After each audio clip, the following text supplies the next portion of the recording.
is a terrific little router. It's a cordless trimmer, but actually it's a mini router, and I really like it.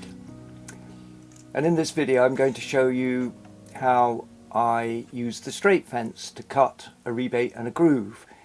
Now the great thing about this router is that you can take the body out to change the cutter. Often it's difficult getting a spanner in, and this one uses a spindle lock and just one spanner. Whenever you're putting a cutter in, you should never put it all the way in, but withdraw it very slightly. Stops longitudinal vibration. Now you see how it neatly clips on. Another nice feature is it stands upside down so that you can adjust, you know, as I'm doing here, putting a fence on, but you could put a guide bush template in. I decided to custom build a little wooden facing because it's important with a fence that you've got continuity when you run it along the edge.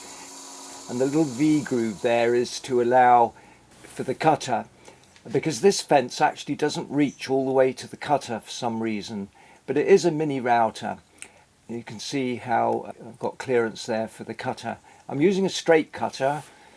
It's a 1/4 inch shank. I think this router comes in 1/4 and possibly 9.3 millimeter. I forget. You can check that out.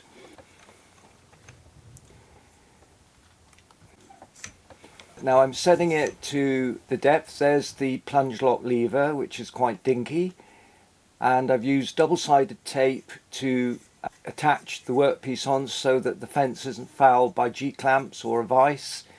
I'm using a fairly soft wood, and it's just a sample trial piece. Now I'm attaching a dust extraction unit to keep the chippings and dust down.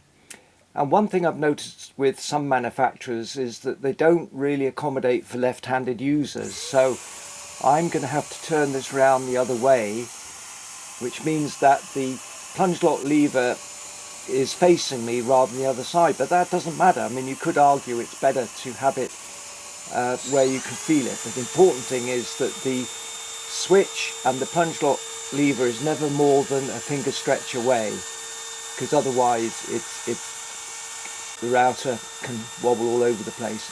Now I'm drawing the cutter back, set the depth to a really shallow cut, and the principle is you shouldn't cut deeper than half the diameter of the cutter, and you should in theory cut against the rotation of the cutter. Now I'm featuring this in the book I'm writing, the revised edition of the Incredible Router book, and it will have some accompanying online videos, and I want to go into the business of rotation or feed direction in more detail there. Now I should always use a marked line and always leave the line on. Oh yes, this has got an LED lamp. I mean, these were features that I pointed out back in 1989 when I wrote the first book, and I designed a kind of concept cordless router. It's now 2020 and we still don't have full-bodied cordless routers. This one has a brushless motor. That's another nice thing about it. Far more efficient. Now you can see how I'm cutting the rebate in steps, and just take light cuts. The important thing is to be patient when you're routing.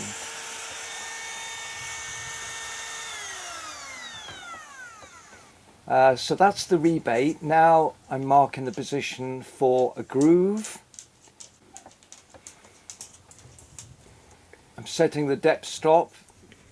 This has got a nice push release, and then you raise it slightly, and then when you transfer it onto the wood you then lower it and then work backwards very, very slowly.